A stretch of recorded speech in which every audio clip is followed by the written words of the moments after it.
این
کوک و یا شناخت صدا یاد گرفتنی نیست استاد.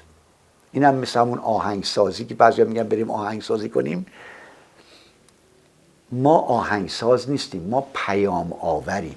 به ما وحی میشه از طرف لطف یه نیرویی و ما اون رو ارائه میدیم. این مسئله کوک یه چیز وجودیه، این یه جوهر است. این هنر کوششی نیست، این جوششیه. تو وجود بعضی ها هست، تو وجود بعضی ها هم نیست. عده‌ای اینا با تیونر و با این دستگاه های چیزی کوک میکنن، این بسیار غلطه. خب پس آقا این چیکاره است؟ این چیزی خدا ما داده با تشخیص بدیم. نوت تونیک، نوت پایه رو خیلی خوب از دیاپازون میگیریم، ولی بقیه رو باید از طریق گوش و حسمون پیدا بکنیم که کار حس داشته باشه. شما اصلا یکی از دلایلی که میبینید موسیقی گذشته سرشار از حس بوده، 30 اندی سال، 36 7 سال، 7 سال، 8 سال از این اوضاع احوال میگذره، تو این 36 7 سال 36 هزار آهنگ ساخته شده. چرا نسل خود جوونا میخوان بشینن دور هم آهنگ بزنن؟ آهنگای زمان ما رو میزنن یا قبل از ما رو اجرا میکنن. چرا؟ این چرا رو یکی از دلایلش همینه. برای اینکه روزگار اولا بوی عشق میداد، کارا حسی بود، اینطور رباتیک نبود. خب حالا یکی هم کوکه. این کوک باید تو وجود ما باشه. من مثلا الان اینو دارم اجرا میکنم، من باید این رو درجه 4 رو از دستگاه نگیرم، خودم تشخیص بدم.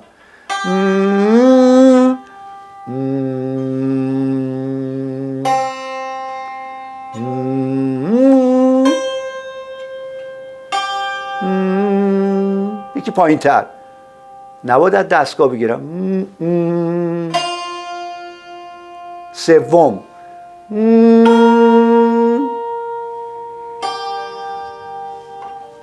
این جوششی بود. این یه لطف آسمانی بود شامل حال من شده که گوشم گوش قویه. خب اما دانشش و علمش رو دیگه باید برم بیاموزم که اگر این نوت دستگاه شوره فاصله هاش چیه، اگر چارگاهه فاصله هاش چیه، این نوت اگر مثلا ماهوره فاصله هاش چیه. اینا دیگه میشه علم. من میدیدم که خدایا چرا بعضیا ساز میزنن، سازشون شنونده ها رو جادو میکنه، اما نوازنده های سنتور اون تأثیر عمیق رو نداره.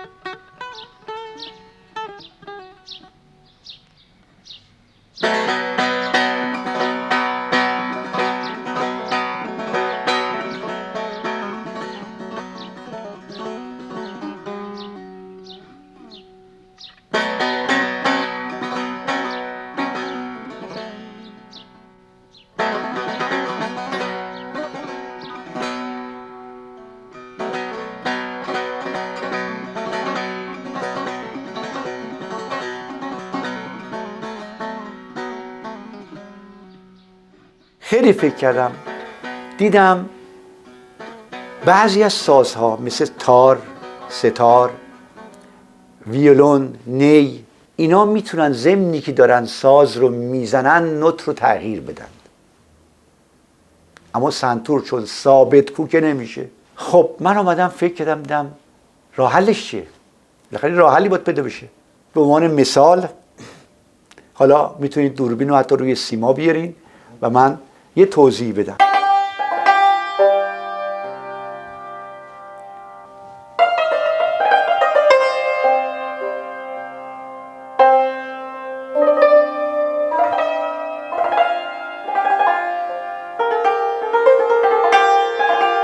خب این یه درآمدی بود از شور، دستگاه شور.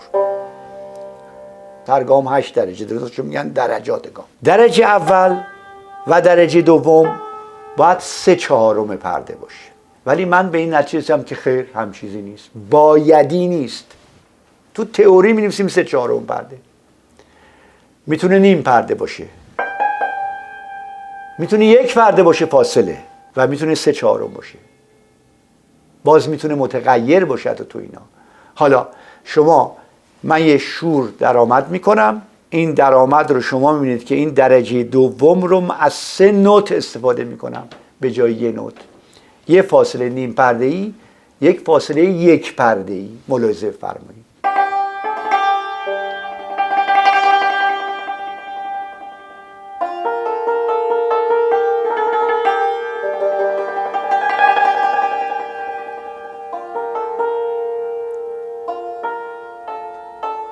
این نوت چیه؟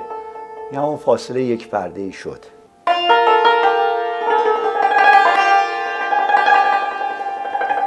فاصله نیم پرده ای. درارارای درارارای درارارام دلالالام. در حالی که نوت ثابت اینه. ملاحظه فرمایید، این دو نوت اینجا من مشابهشو داشتم. مشابهشو من آمدم این دو نوت رو، سیماشو باز کردم و سیم سفید انداختم به جای سیم زرد، و 1 اکتاو بالاتر به این ترتیب کوک کردم. به عنوان مثال اگر این شور صلح هست، این سی بمول، این لای بکار، این یکی چیه؟ لای کرون. پس شد لا بکار، لا کرون، لا بمول. 3 نوت رو من در شور به کار بردم. ملاحظه فرمایید چجوری استفاده میکنم.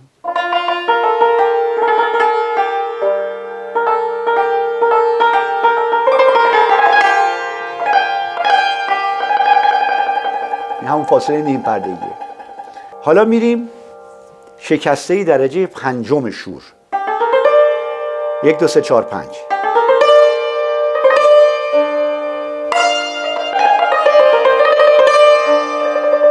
این نوت باید اینجاش بشکنه.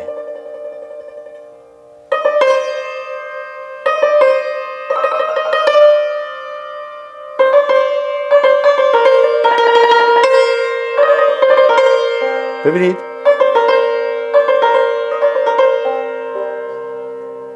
پس من از همین محدودیت سنتور حد اکثر استفاده رو کردم که چنین نوت هایی رو به کار بگیرم.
بارها پای تار زدن استاد شهناز میشستم. به دلیل موقعیت‌های هنری که در گذشته داشتم این شانس رو داشتم، این سعادت رو داشتم با هنرمندان بزرگی محشور باشیم در جلسات هنری فرهنگی خانوادگی دور هم باشیم، از جمله جلیل شهناز. من میدم خدایا این چی کار میکنه، این تار اینقدر به دل میشینه، داره شور میزنه. دقت کردم دیدم وقتی به این نوت میرسه،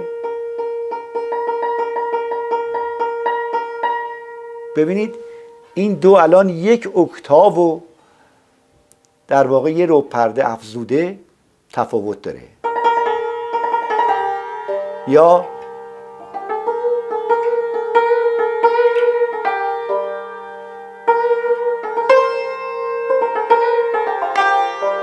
دا دا دا دا دام. ویولون ویبر میده، تار ویبر میده، ستار میده، خواننده میخونه. سنتور چیکار بکنه که صاحب آقا میشه دست و دست بذاریم نمیشه، یکیش همین، یکیش این، یکیش همین. دردادام.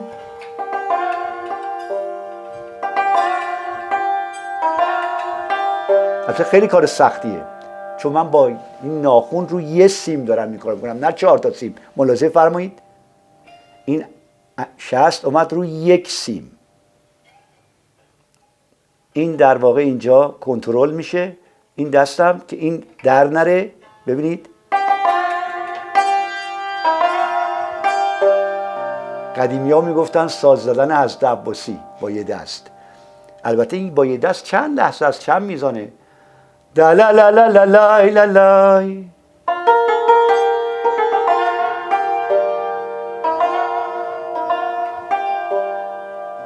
خدایا این میشد که نی کسایی به دل میشست، ولی سنتوری که داشت با تمام قدرت میزاد مینواخت. چرا اون تأثیر جادویی رو شنونده نداره؟ همین ظرافت ها، همین ریزکاری ها. ببینید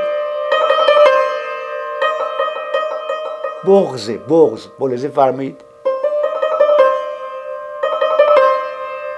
بغض یعنی گرفتگی، نهاد، دردهای درون تاریخ منتقل میشه روی سیم ها، روی صدا رو. اینه که یهو میبینید یه صدایی به دل میشینه، یه سازی به دل میشینه، یه سازی رو خیلی فنی میزنه اما به دل نمیشینه. اینا رو من بعد از اون اتفاقی که اون شب اون پیرمرد ستاره دست گرفت، شوکی در من رفتم دنبال اینا و اینا رو پیدا کردم. با همین ساز میشه 7 10 نوع صدا تو ساز داره برد. مثلا داره تگرگ میاد،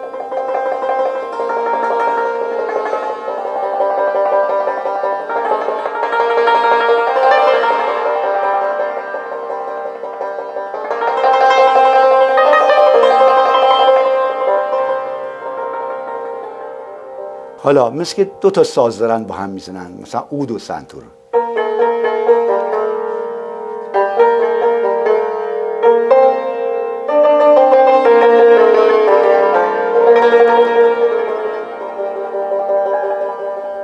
یه نوع دیگه صدا.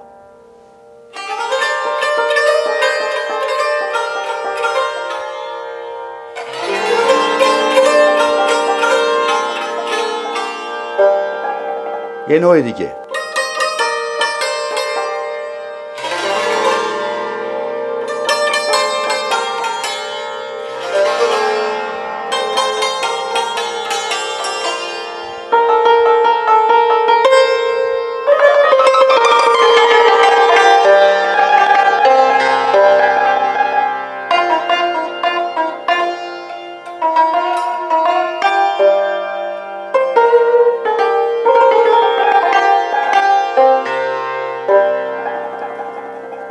یه مثال ساده ای بود و انواع اقسام تو دستگاه های مختلف، مقام های مختلف خیلی کارا میشه کرد. یه توضیح مختصری در مورد این من به عرضتون رسوندم. ببینید چقدر حس پیدا میکنه ساز.